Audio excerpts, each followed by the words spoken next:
በልቤ ያለው ላስተምራችሁ ያለው የሀሳቡ ምንድነው? የመንፈሳዊ መሪነት ባህሪያት የሚል ነው። ግን አንድ ነገር ከዛ በፊት መናገር የምፈልገው ምንድነው? ቤስት የሚማረው ለሰው ሲያስተምር ነው ይባላል። ሲሰማ ይማራል፣ እውነት ነው። ግን ሲያስተምር ደግሞ ይበልጥ ይማራል ይባላል። እና እንግዲህ አሁን ሳስተምራችሁ አሳይመንትም እሰጣችኋለሁ። ምንድነው? በዋነኝነት መስማት በደንብ ለመስማት ሞክሩ። ሁለተኛ ያው ማስታወሻ ትጽፋላችሁ። ከዛ በኋላ ደግሞ ቢያንስ ለአንድ ሰው ሄዳችሁ ማስተማር ማካፈል አለባችሁ። ቢያንስ ለአንድ ሰው የሚቀርባችሁን ግን ሄዳችሁ ማካፈል አለባችሁ። እና ይሄንን ነገር ሳካፍላችሁ በጣም ደስ ይለኛል። ስለ መሪነት ፓሽን አለኝ። እኔ በጣም ፓሽን አለኝ። ራሴንም ስሰልለው ብዙ ጊዜ ስለ መሪነት ሳስተምር፣ ስለ መሪነት ስናገር ብዙ ጊዜም ጌታን በቤተ ክርስቲያን ውስጥ የሚጠቀምብኝ ያየሁት እኔ ዳይሬክትሊ ሰዎችን ከማገልገል ይልቅ መሪዎችን ማስነሳት፣ መሪዎችን ሰፖርት ማድረግ፣ መሪዎችን ማማከር፣ መሪዎችን ማስተማር ጸጋ እግዚአብሔር በዛ ጸጋ በጣም ሲጠቀምብኝ አይቻለሁ። እና እናንተን ደግሞ ሳስተምር ደስ ይለኛል። እግዚአብሔር ደግሞ መልካም ነገር ያደርግልናል። ኢየሱስ ጌታ ነው። ስለዚህ የመንፈሳዊ መሪነት ባህሪያትን ነው የምንነጋገረው። የመንፈሳዊ መሪነት ባህሪያት ስንል ምንድነው? አንደኛ መንፈሳዊ መሪነት ምን ባህሪያት አሉት? ምን ስታንዳርድ አለው? ምን ደረጃ አለው? በዛ ደረጃ ራሳችንን እንድናይ ነው። ሁላችንም መንፈሳዊ መሪዎች ነን። ይሄ እንግዳ ነገር አይደለም። ዴይ ቱ ዴይ የምንኖረው ኑሮ ግን ያ ዴይ ቱ ዴይ የምንኖረው ኑሮ ፖሊሽ መደረግ ስላለበት፣ እንደ እግዚአብሔር ቃል መፈተን ስላለበት፣ ተፈትኖ እንደ ወርቅ ጠርቶ መውጣት ስላለበት ነው ከእግዚአብሔር ቃል የመንፈሳዊ መሪነት ባህሪያት ምንድን ናቸው የሚለውን የምንመለከተው። ሁለተኛ ደግሞ ከዚሁ ጋር ተያይዞ የመንፈሳዊ መሪነት ባህሪያት ስንል መንፈሳዊ መሪ ራሱ ባህሪ ምን አይነት ባህሪዎች ማሳየት አለበት የሚለው ወደ ሰውየው እንመጣለን። ምክንያቱም መሪነት ሰው ውስጥ ነው ያለው። መሪነት ኦርጋናይዜሽን ውስጥ አይደለም ያለው። መሪነት የሆነ ፕሮፐርቲ ውስጥ አይደለም። መሪነት ያለው ሰው ውስጥ ነው። እና ያ ምን አይነት ባህሪዎች ያሳያል የሚለውን እንነጋገራለን። ስለ መሪነት ግን መጀመሪያ ስንነጋገር ካለ እግዚአብሔር መሪነትን መነጋገር አንችልም። እግዚአብሔር ቤስት መሪ ነው። እንዳውም መሪነት ወይም እውነተኛ መሪነት የሚመነጨው ከእግዚአብሔር ነው። እውነተኛ ስልጣን፣ እውነተኛ መሪነት የሚመነጨው ከእግዚአብሔር ብቻ ነው። ሌሎቹ መሪነቶች ብዙ ጊዜ የውክልና መሪነቶች ወይም ዴሊጌት ሊደርሺፕ ወይም ዴሊጌት ኦቶሪቲ የምንላቸው ናቸው። እግዚአብሔር ግን ሶርስ ነው፣ ራሱ የመሪነት ምንጭ ነው። መሪነትን ከተነጋገርን ስለ እግዚአብሔር መነጋገር አለብን።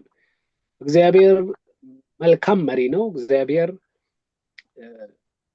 በማንኛውም ሰዓት መሪነታችንን ከእግዚአብሔር መሪነት ጋር እንዴት ነው ብለን ልናስተያይበት፣ ሪፈር ልናደርግበት፣ ልናስተያይበት የምንችልበት መሪ ነው።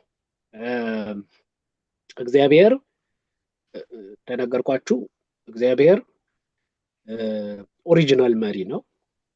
ሰዎች መሪ እንኳን ቢሆኑ ዴሊጌት የተደረጉ ወይም የእግዚአብሔርን ልብ፣ እግዚአብሔርን የመሪነት የሆነ ድርሻ ተሰጥቷቸው ያንን ድርሻ ይዘው የሚመሩ እንጂ ኦሪጂናል መሪው እግዚአብሔር ራሱ እንደሆነ ማየት እንችላለን። እግዚአብሔር ደግሞ መሪነቱን እናያለን ስንል ምን ማለት ነው? እይታውን ማለት ነው። መሪነት እይታን ያጠቃልላል። እይታውን የእግዚአብሔርን መሪነት እንከተል ስንል እግዚአብሔር እንዴት ነው የሚያየው? እንደ እግዚአብሔር ሐሳብ እግዚአብሔርን ወክለን በምንመራበት ጊዜ እይታ ነው። ትልቁ ነገር እይታ ነው፣ ወይም ቪዥን ወይም ራዕይ ልንለው እንችላለን። ያው እይታ ትልቅ ነገር ነው። ከመሪነት ጋር ተያይዞ እይታን ካላነሳን ከባድ ነው የሚሆነው። ሁለተኛ ደግሞ መሪነትን ስናነሳ ዓላማን ነው። እግዚአብሔር የዓላማ አምላክ ነው። እግዚአብሔር ፓዮኒየር ነው፣ ቆርቋሪ ነው፣ የዓላማ አምላክ ነው። እግዚአብሔር ምን እንደሚፈልግ ያውቃል። የሚፈልገውን ነገር ደግሞ ሄዶ ያደርገዋል። እግዚአብሔር ፓሲቭ አይደለም፣ ገለልተኛ አይደለም፣ አክቲቭ አምላክ ነው። እግዚአብሔር ሰውን እንኳን እንዴት እንደፈጠረ ስትመለከቱ፣ መሪነቱን ስትመለከቱ እግዚአብሔር ሰማይና ምድርን ፈጠረ። he took the leadership የመሪነት ኃላፊነቱን ወስዶ ሰማይና ምድርን እንደፈጠረ እንመለከታለን። በተለይ በስድስተኛው ቀን ደግሞ ሰውን እንደፈጠረ እንመለከታለን። ምን አለ? ሰውን በመልካችን እንደ ምሳሌያችን እንፍጠር ብሎ እግዚአብሔር የመሪነቱን ድርሻ እንደወሰደ ልንመለከት እንችላለን። እና እግዚአብሔር ቢፈልገውን ያውቃል። ከዛ ደግሞ ቢፈልገውን ለማግኘት የሚሄደውን እርምጃዎች ሁሉ ሲወስድ የእግዚአብሔርን መሪነት እንመለከታለን። እና የዓላማ አምላክ ነው። እግዚአብሔር ዓላማ አለው። ዓላማውን ለማስፈጸም እርምጃዎችን ይወስዳል። ይሄንን እንግዲህ ስንነጋገር ስለ እግዚአብሔር መሪነት ስንነጋገር እንደው እግዚአብሔር ብቻ ብለን ሳይሆን ስለኛም እየተነጋገርን ነው። እግዚአብሔር እኛን መሪዎች ሲያደርገን ወይም ዴሊጌት ኦቶሪቲ ወይም የውክልና ስልጣን ሲሰጠን ወይም የውክልና መሪነትን ኃላፊነት ሲሰጠን ከእግዚአብሔር እይታውን እንካፈላለን፣ ከእግዚአብሔር ዓላማውን እንረዳለን። ዓላማውን ተረድተን በዛ እግዚአብሔር በሰጠን ኤሪያ የመሪነትን ድርሻ እንወስዳለን ማለት ነው። ሌላው ስለ እግዚአብሔር መሪነት ስንነጋገር ልቡን ነው። የፍቅር ልቡን መረዳት ያስፈልጋል። አካሄዱን መረዳት ያስፈልጋል። እግዚአብሔር ለሰው ልጆች ያለው ሸክሙን መረዳት ያስፈልጋል። እና እነዚህን ነገሮች እግዚአብሔር ለሰዎች ያስተላልፋል። ለምንድን ነው ይሄን እየተነጋገርን ያለ ነው? ስለ መሪነት ካነሳን የእግዚአብሔርን መሪነት ሳናነሳ ስለ መሪነት መናገር አንችልም። ወይም ኦሪጂናል መሪውን እግዚአብሔርን ሪፈር ሳናደርግ ከዛ ጋር ካላየነው በስተቀር ካላጣቀስን የእግዚአብሔርን መሪነት ካላጣቀስን በስተቀር የምንናገራቸው መሪነቶች ትክክል ሊሆኑ ስለማይችሉ ነው። እና እግዚአብሔር እይታውን፣ ዓላማውን፣ የፍቅር ልቡን፣ አካሄዱን፣ ሸክሙን ለመሪዎች ያካፍላል። መሪዎች ደግሞ ያንን ይዘው በተሰጣቸው ኤሪያ እንደ እግዚአብሔር ቢገር ፒክቸር አይደለም፣ ግን በተሰጣቸው ኤሪያ ላይ የመሪነትን የውክልና ስልጣን ያራምዳሉ ማለት ነው። ለምንድን ነው? ስልጣን የእግዚአብሔር ነው። እግዚአብሔር ነው ባለቤት፣ የምድር ባለቤት እግዚአብሔር ነው። እንደነገርኳችሁ እግዚአብሔር ነው ፓዮኒየር፣ እግዚአብሔር ነው ቆርቋሪ።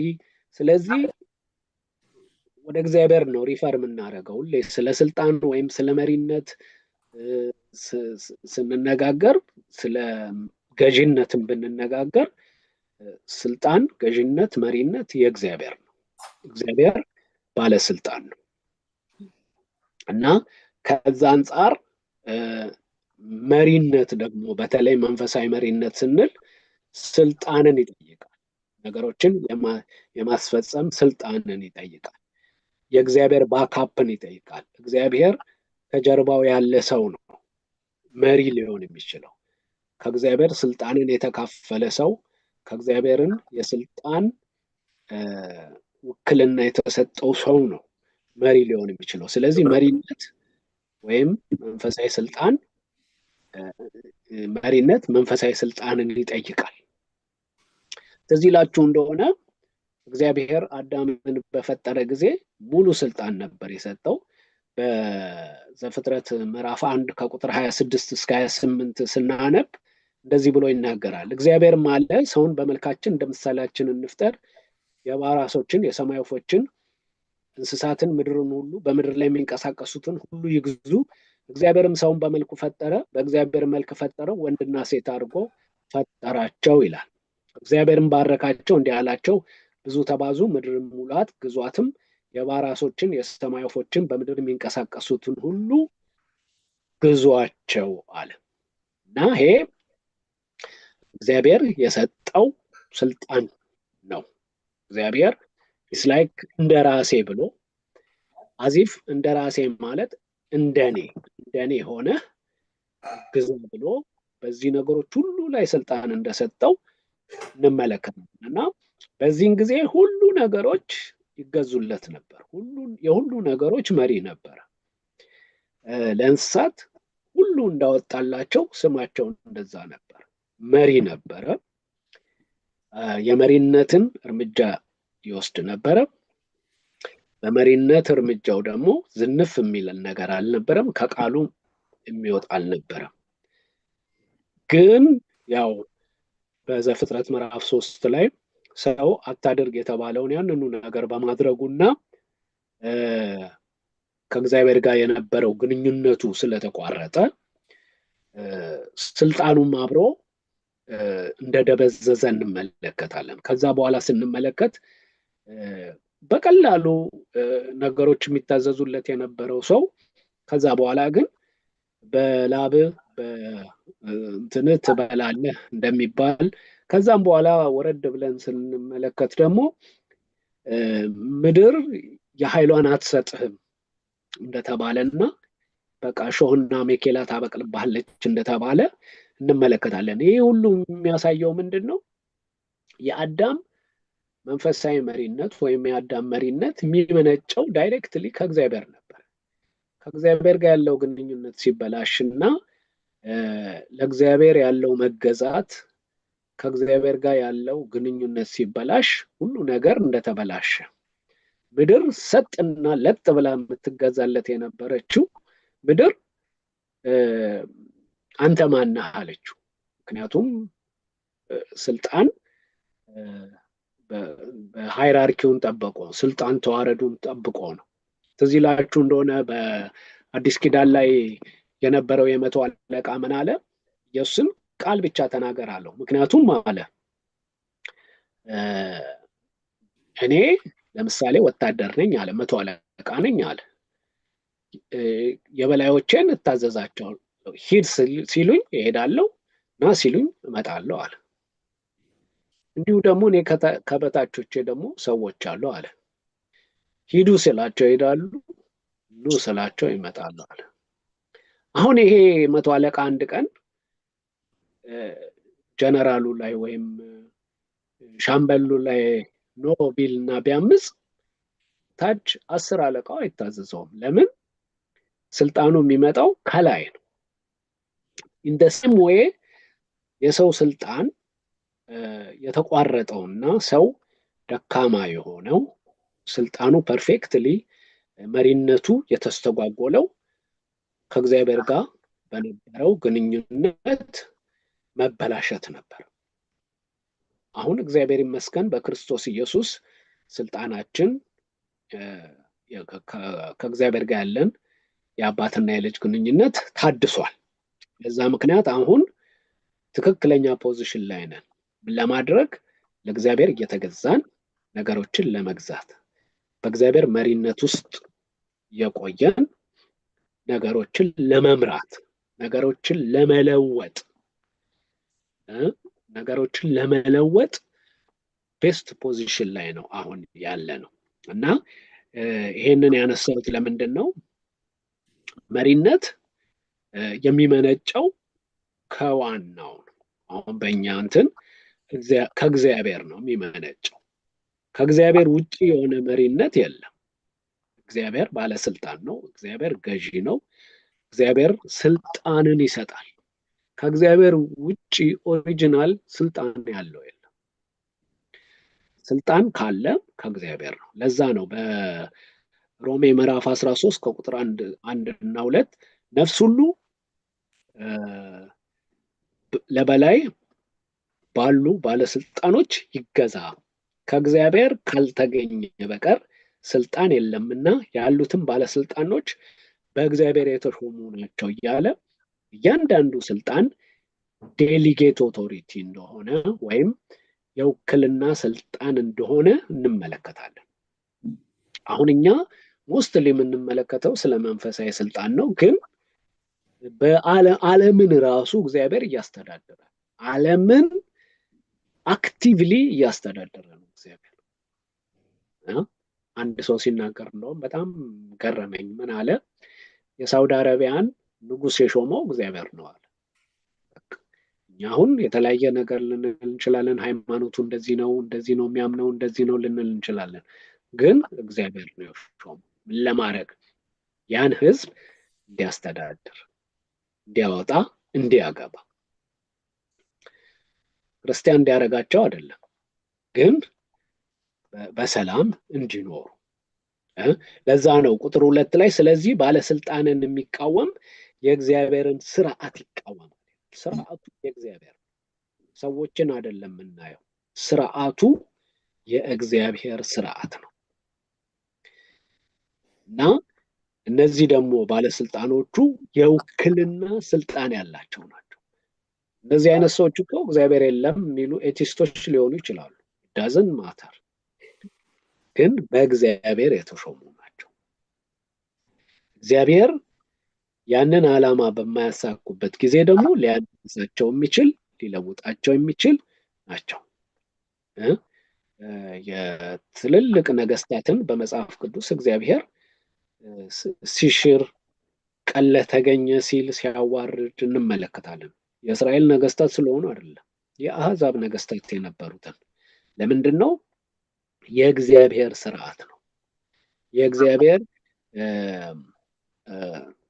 ስልጣን ተዋረድ ነው። እና ማንኛውም ስልጣን፣ መንፈሳዊ ስልጣን ሞር እንደውም በብዙ ነገር ከእግዚአብሔር የሚመነጭ ነው።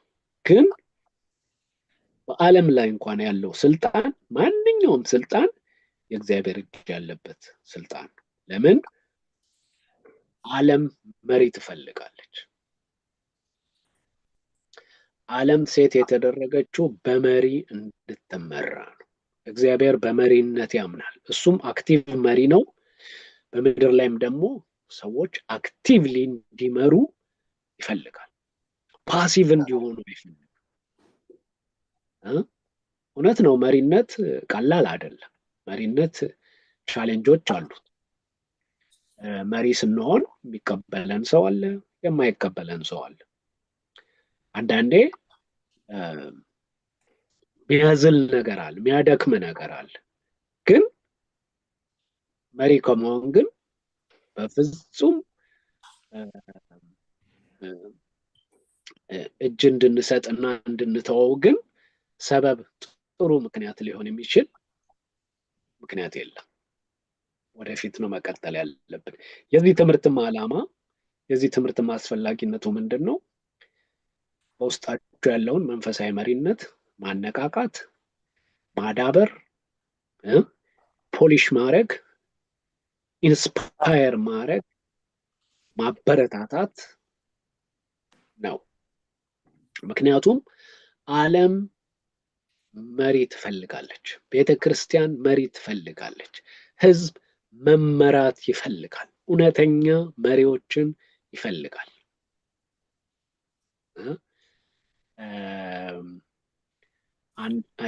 አንዳንዴ የፋዘርስ ዴይ በሚሆንበት ጊዜ ያው አንዳንድ ሰዎች በቃ አባቶች ያስፈልጉናል፣ አባቶች ቢኖሩን አባቶች እንዲህ አላረጉልንም፣ አባቶች ይላሉ። እውነት ነው። ሁሌ የምንጠብቃቸው ነገሮች አሉ። አባት ማለት መሪ ማለት ነው። አባት ማለት ተሸካሚ ማለት ነው። አባት ማለት ተንከባካቢ ማለት ነው። ግን እኛስ አባት ሆነናል ወይ? ይሄ ነው ጥያቄው። አሁን መሪ ስንል እኛስ መሪዎች ሆነናል ወይ? በቃ እንደውም የመጀመሪያው ኃላፊነታችን እኔ መሪ ነኝ ወይ? እውነተኛ መሪ ነኝ ወይ? እግዚአብሔር በሚፈልገኝ መጠን መሪነቴ እያደገ ነው ወይ? ምክንያቱም መሪነት ማለት የሆነ ዴስቲኔሽን አይደለም። ዴስቲኔሽን ማለት ምን ማለት ነው? ለምሳሌ እነ ፓስተር ዘኪ አለፈው ፓስተር ተብለው ኦርዴን ተደርጓል፣ ተሹመዋል። ግን ያኛው ጀስት ሪኮግናይዝ ለማድረግ በህዝብ ዘንድ እውቅና ለመስጠት እንጂ መሪ ከሆኑና ዛኪ ፓስተር መሆን ከጀመረ የዛን ቀን አይደለም የጀመረው፣ ኦልሞስት ላይፉ ነው። እና ምን ልላችሁ ነው፣ እያንዳንዳችን ውስጥ መሪነት አለ። እያንዳንዳችን ውስጥ መዳበር ያለበት መቀስቀስ ያለበት የመሪነት ኳሊቲ አለ። ብዙዎችን ሊመራ የሚችል ብዙዎችን ካሉበት ቦታ እግዚአብሔር ወደሚያይላቸው ቦታ ተሸክሞ ሊወስድ የሚችል መሪነት ውስጣችን አለ። ይህንን ማወቅ አለብን። እዛ ነው ትዝ ይላችሁ እንደሆነ ስለ ዮሴፍ መጽሐፍ ቅዱስ ሲናገር ዮሴፍ ምን አለ? አንተን ለማዳን እግዚአብሔር አስቀድሞ ላከኝ። ይቅርታ፣ ማን ነው? ሚውት አድርጉት ፕሊዝ ሁላችሁ። እግዚአብሔር ሁል ጊዜ አስቀድሞ የሚልካቸው ሰዎች አሉ። አስቀድሞ የሚልካቸው ስንል እኛ ማለት እኛ በዋን ዌይ ኦር አናዘር በሆነ ኤሪያ አስቀድመን የተላክን ሰዎች ነን። አስቀድመን ተልከናል። በሆነ ነገር አስቀድመን ተልከናል። አስቀድመን አይተናል። አስቀድመን የእግዚአብሔርን ልብ ተካፍለናል። አስቀድመን ነገሮችን ተረድተናል። ስለዚህ በዛ ኤሪያ መሪ መሆን እንችላለን። ምንድን ነው የሚያስፈልገው? መነሳት አለብን። እርምጃ መውሰድ አለብን።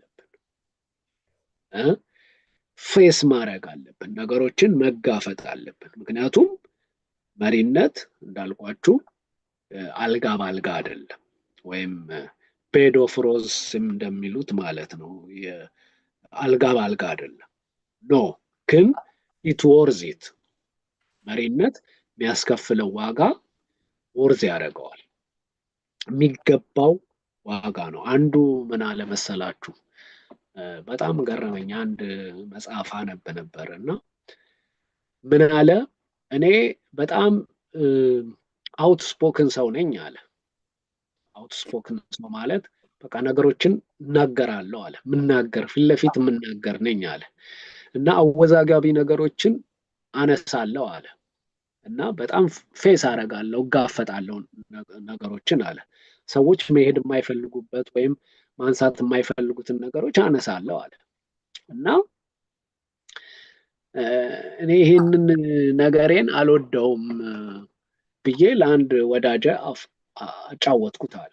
አልፈልግም፣ በቃ እንደዚህ አይነት ውዝግብ ውስጥ መግባት አልፈልግም ብዬ ለአንድ ወዳጄ አጫወትኩት አለ።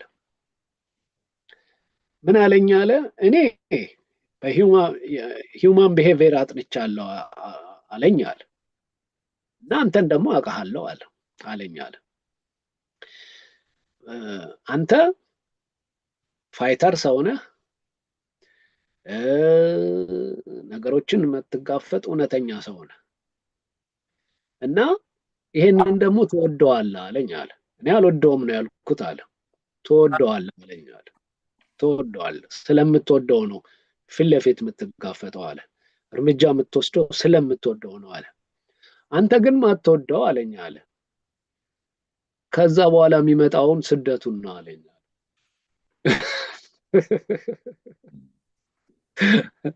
ስደቱን ነው ማትወደው አለኝ አለ። እና እውነቱን ነው አለ።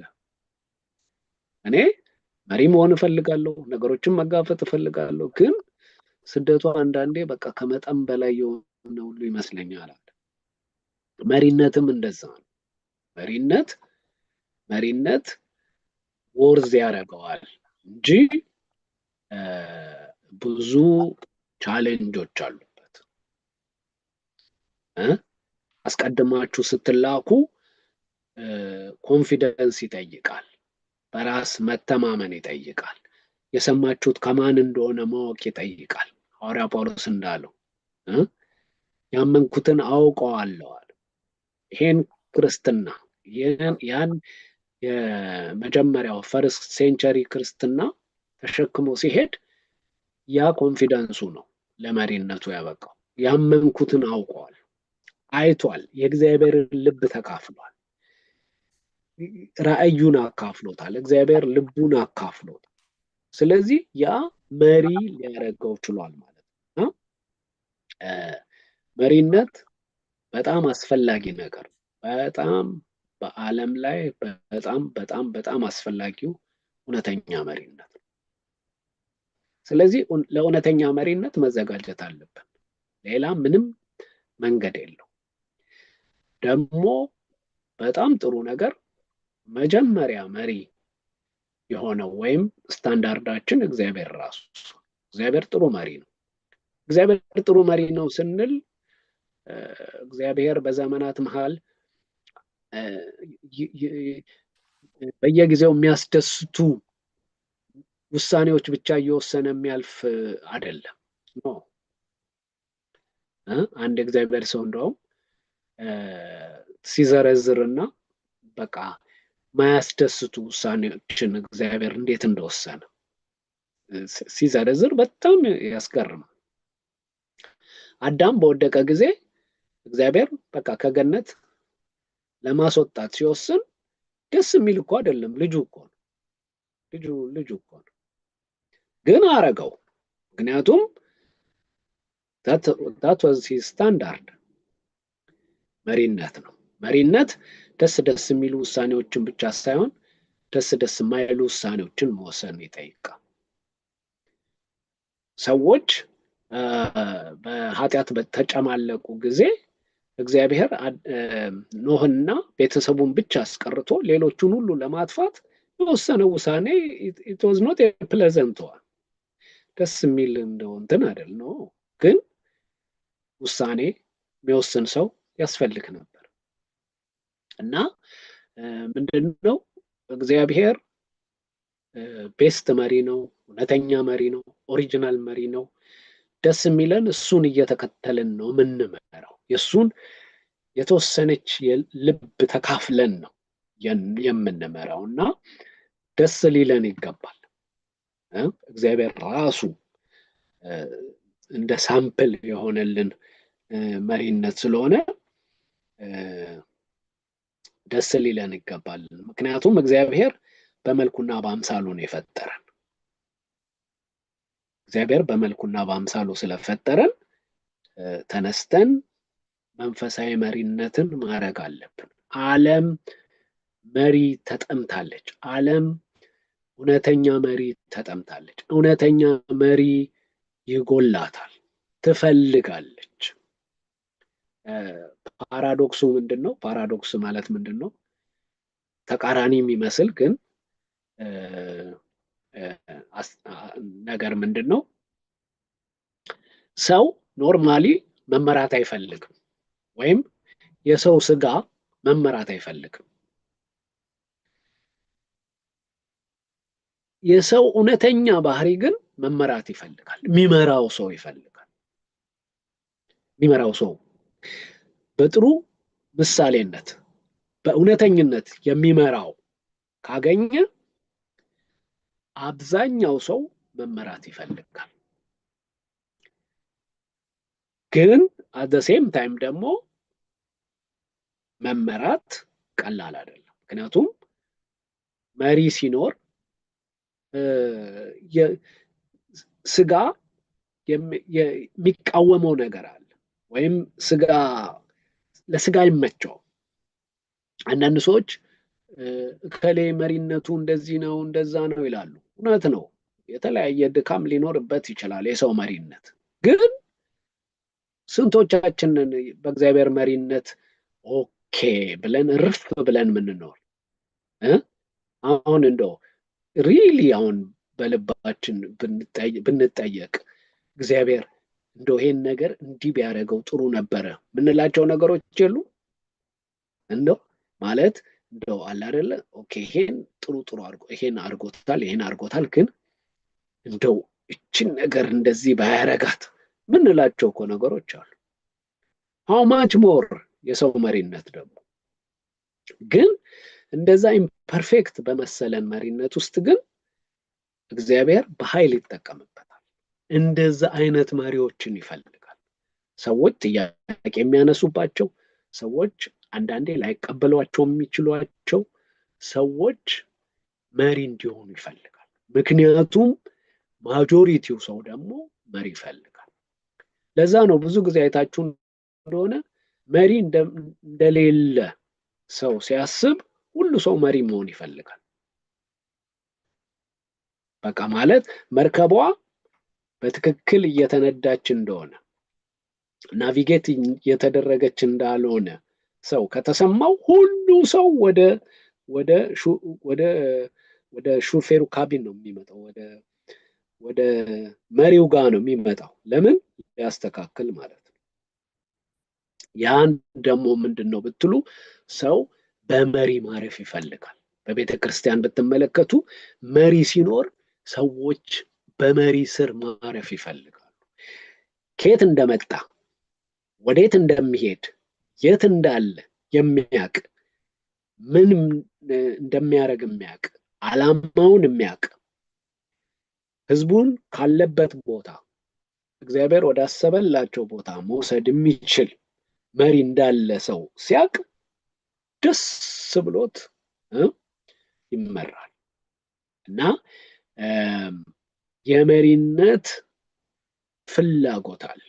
መሪ ይፈለጋል። በዓለም ላይ ይፈልጋል፣ በቤተ ክርስቲያን ይፈልጋል፣ በኮሚኒቲ ይፈልጋል፣ በማንኛውም ቦታ መሪ ይፈልጋል። አሁን ጥያቄው ምንድን ነው? ምን ያህል ነው ራሳችንን ለዛ መሪነት እያዘጋጀን ያለ ነው? ራሳችንን ዴቨሎፕ እያደረግን እያሳደግን እያጎለበትን ያለ ነው ምን ያህል ነው? ምክንያቱም ሁሌ በአንዱ መሪነት በተሳካልንና ታማኝ በሆንን ቁጥር እግዚአብሔር ለሌላ መሪነት እያዘጋጀን ይሄዳል። ትዝ ይላችሁ እንደሆነ 5፣ 3 እና 1 መክሊት የተሰጣቸው ሰዎች 2ቱ በታማኝነት ተመልሰው መጥተው ይኸው ነግደን አተረፍን በማለታቸው ምንድን ነው ያላቸው? ኦኬ በቃ ከዛሬ ወዲያ ምንም ስራ የላችሁም ወደ የቤታችሁ ሄዱ አይደለም ያላቸው። ምንድን ነው ያላቸው? በ10 ከተሞች ላይ ሾመሃለሁ፣ በ5 ከተሞች ላይ ሾመሃለሁ ብሎ መሪነትን እንዴት እንደጨመረባቸው። እግዚአብሔር ሲያስደስታችሁ ኃላፊነትን ነው፣ አሳይመንት ነው የሚጨምርላችሁ። እና አሁን ያላችሁበት ኃላፊነት የበዛ ከመሰላችሁ ሰምሃው እግዚአብሔርን አስደስታችሁታል ማለት ነው። ለምን? እግዚአብሔር ደስ ተሰኝቷል። በቃ ጥሩ እየመራችሁ ነው ማለት ነው። ታማኝ ሆናችኋል ማለት ነው ባለፈው በተሰጣችሁ አሳይመንት። እና እግዚአብሔር መሪዎችን ይፈልጋል። እግዚአብሔር የሚከተሉትን ይፈልጋል። እንደነገርኳችሁ ደግሞ የሰው መሪነት የሚመነጨው ለእግዚአብሔር ከመገዛት ነው። አዳም በትክክል ይገዛና ያስተዳድር ይመራ የነበረው እሱ ራሱ በትክክል ይተዳደርና ይገዛ በነበረበት ጊዜ ነው። ያ ጉልበቱ ያ ኦቶሪቲው፣ ያ ስልጣኑ፣ ያ ኃይሉ የመነጨው ሌሎች መገዛታቸው፣ ሌሎች እሱን መስማታቸው፣ ሌሎች እሺ ማለታቸው፣ ሌሎች እሱን መታዘዛቸው የሚመነጨው እሱ ለእግዚአብሔር በታዘዘው፣ እግዚአብሔርን በሰማው፣ እግዚአብሔርን እሺ ባለው መጠን ብቻ ነበር እና መሪነት በጣም ይፈለጋል። ለዛ ነው በመሳፍንት ምዕራፍ 5 ከቁጥር 1 እስከ 2 ስትመለከቱ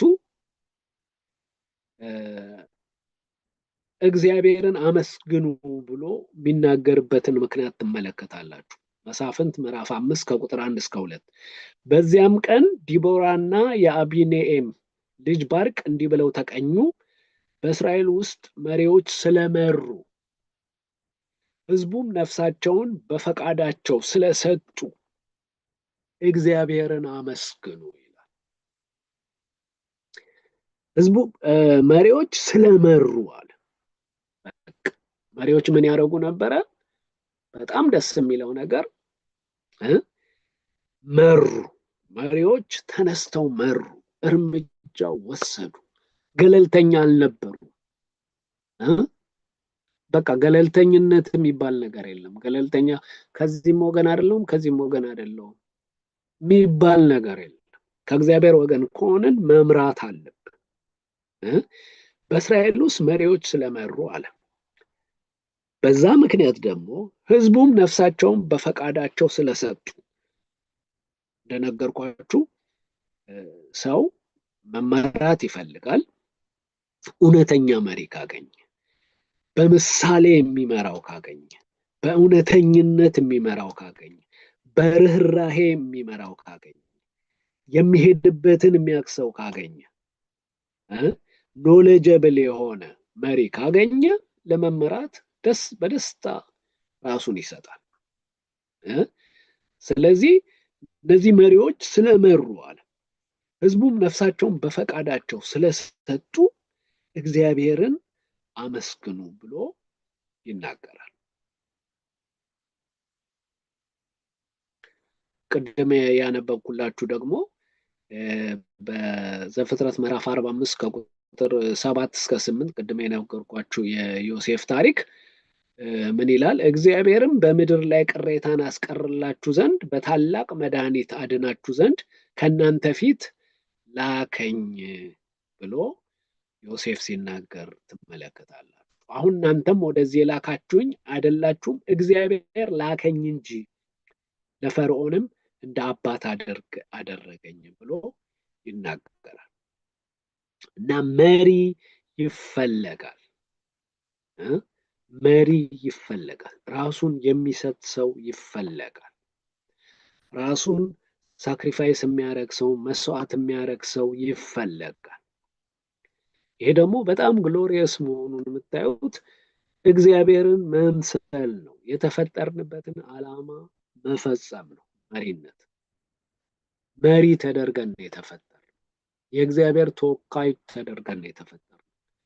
የእግዚአብሔር እንደራሴዎች ተደርገን ነው የተፈጠርነው። መሪ በመሆን አንሳሳትም። መሪነታችንን ችላ በማለት ግን ልንሳሳት እንችላለን።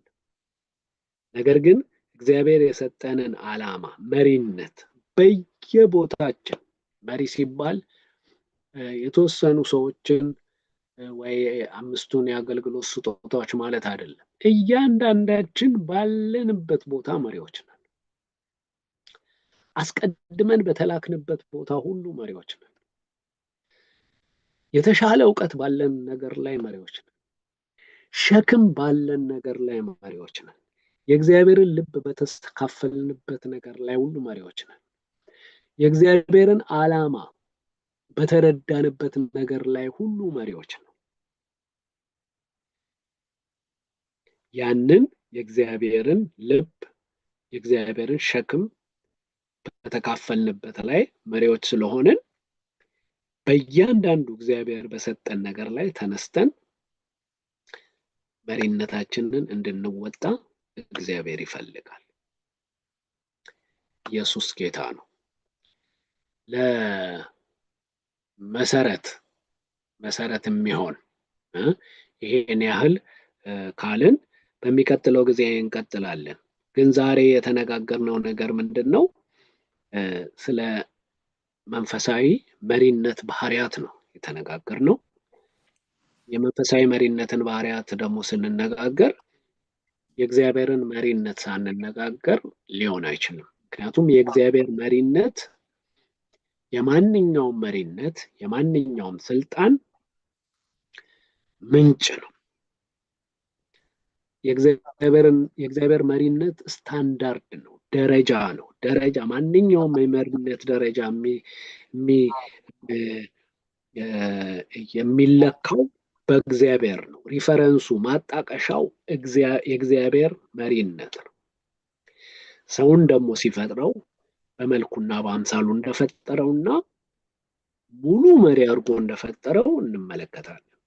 ያ መሪነት ደግሞ ሊጠበቅ የቻለው ከእግዚአብሔር ጋር በነበረው ግንኙነት እንደነበር፣ ለእግዚአብሔር በተገዛበት መጠን ሁሉ ነገሮች ሁሉ ይመሩለትና ነገሮች ሁሉ ይገዙለት እንደነበር ተመልክተናል። ነገር ግን በእግዚአብሔር ላይ ባመፀ ጊዜ ያንን የመሪነት ስልጣኑን እንዳጣው፣ ምክንያቱም ኦሪጂናሉ የመጀመሪያው እውነተኛው ባለስልጣንና መሪ እግዚአብሔር ብቻ እንደሆነና የማንኛውም ስልጣንና የማንኛውም መሪነት ምንጩ እግዚአብሔር ብቻ እንደሆነ ተነጋግረናል። ሌሎች መሪነቶች ሁሉ የውክልና መሪዎች እንደሆኑ እግዚአብሔር ዓላማውን፣ ራዕዩን፣ ፈቃዱን ይካፈለን ቁጥር ባካፈለን መጠን በዛች ኤሪያ ብቻ መሪዎች ተደርገን የምንወከልበት እንደሆነ ተነጋግረናል እና ሰው መሪ ተደርጎ ተፈጥሯል። ያንን የመሪነትን ድርሻ ደግሞ ሉዝ ያደረገው ወይም ያ መሪነቱ የደበዘዘው ሰው በኃጢአት በወደቀበት ጊዜ እንደሆነ ተመልክተናል። አሁን ግን በክርስቶስ ኢየሱስ በመስቀል ስራ ምክንያት ተመልሶ ወደዛ መሪነቱ ፖዚሽን እንደተመለሰ፣ አሁን ሰው ተነስቶ መሪ ሊሆን እንደሚችል እግዚአብሔር ባሳየው፣ እግዚአብሔር አስቀድሞ በላከው፣ እግዚአብሔር ዓላማውን ባካፈለው፣ እግዚአብሔር ሸክሙን ባካፈለው ኤሪያ ሁሉ፣ ራዕዩን በሰጠው ኤሪያ ሁሉ፣ ራዕዩን ባካፈለው ኤሪያ ሁሉ መሪ ሊሆን እንደሚችል፣ በዓለም ላይ መሪነት እንደሚፈለግ፣ መሪነትም እንዳለ የእግዚአብሔር መሪነት አለ። ወደድንም ጠላንም ስንመለከት አገሮች በእግዚአብሔር አክቲቭ መሪነት፣ በእግዚአብሔር ንቁ መሪነት ስር እንዳሉ አገሮች፣ እስራኤል መንፈሳዊ ሀገር ስለሆነች አይደለም፣ ሌሎች አገሮች እግዚአብሔር በነዛ ነገስታት መኳንንት አማካኝነት ዓለምን እየመራ እንደሆነ፣ እሱ ወደሚፈልገው መንገድ አክቲቭሊ በንቃት እያስኬደው እንደሆነ፣ እግዚአብሔር የንቁ መሪ፣ ፓሲቭ ያልሆነ መሪ፣ ተነስቶ እርምጃን የሚወስድ መሪ ምሳሌያችን እንደሆነ ተነጋግረናል እና ይህንን ደግሞ የመሪነት ስልጠና እየወሰድን ያለ ነው። ለምንድን ነው? ኢንስፓየር በውስጣችን ያለው መሪነት ለማነቃቃት፣ እግዚአብሔር ወደ ፈጠረን ዓላማ ውስጥ ለመግባት፣ ፖሊሽ ለማድረግ፣ እያንዳንዳችን ባለንበት ቦታ መሪዎች ነን። ወደድንም ጠላንም መሪነት ኢዝ አባውት ኢንፍሉዌንስ፣ ተጽዕኖ ማሳደር ነው። ተጽዕኖ የምናደርግባቸው ቦታዎች ሁሉ መሪዎች ነን። መሪ ተብለን እንደ አምስቱ የአገልግሎት ስጦታዎች ስም ላይሰጠን ይችላል፣ ግን በህይወታችን ዘመን ሁሉ እየመራን ኢንፍሉዌንስ እያደረግን ነው። ኤሪያ ኦፍ ኢንፍሉዌንስ አለን። ተጽዕኖ የምናደርግባቸው ሰዎች አሉ፣ የሚሰሙን ሰዎች አሉ፣ የሚከተሉን ሰዎች አሉ። ወደድንም ጠላንም፣ አወቅነውም አላወቅነውም እኛን የሚመስሉ ሰዎች አሉ። እኛን የሚከተሉ ሰዎች አሉ፣ ምሳሌያችንን የሚከተሉ ሰዎች አሉና መሪነት አውቶማቲክ እንደሆነ አሁን ግን ከመንፈሳዊ መሪነት አንጻር ከእግዚአብሔር ቃል አንጻር ምን ባህሪያትን ይጠይቃል የሚለውን ለመመልከትና ልባችንን ለማነቃቃት ነው ይህን ትምህርት እየተማርን ያለ ነውና እግዚአብሔር ይረዳናል። ኢየሱስ ጌታ ነው። እንጸልይና እንጨርሳለን። እግዚአብሔር አምላካችን ሆይ በጌታ በኢየሱስ ክርስቶስ ስም ስለሰጠን ስለዚህ ጊዜ እናመሰግናለን። እግዚአብሔር ሆይ አንተ ቤስት የሆነ የመሪነት ምሳሌያችን ነህ። እግዚአብሔር ሆይ በመልክና በአምሳልህ ፈጥረህናል። እግዚአብሔር ሆይ አንተ በምድር ላይ ማድረግ የምትፈልገውን ነገር ማድረግ እንችል ዘንድ ይህንን የመሪነትን ኃላፊነት እንወጣ ዘንድ እያስተማርከን ስለሆነ እግዚአብሔር ሆይ የልቦናችንን አይኖች እንድትከፍት እግዚአብሔር ሆይ የጥበብና የማስተዋልን መንፈስን እንድትሰጠን በጌታ በኢየሱስ ክርስቶስ እንለምንሃለን። አሜን። ጊዜ እናመሰግናለን በጌታ በኢየሱስ ክርስቶስ አሜን። አሜን። ተባረክ። ጌታ ይባርክ። በጣም ተባረክ ወንድማዊ። ጌታ ይባርክ።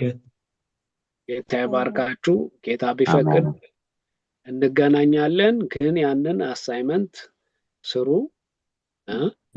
ቢያንስ ለአንድ ሰው ማስተማራችሁን እርግጠኛው ቢያንስ ለአንድ ሰው እግዚአብሔር ይባርካችሁ። ማስተር ይኸው ተባረክ። ምናልባት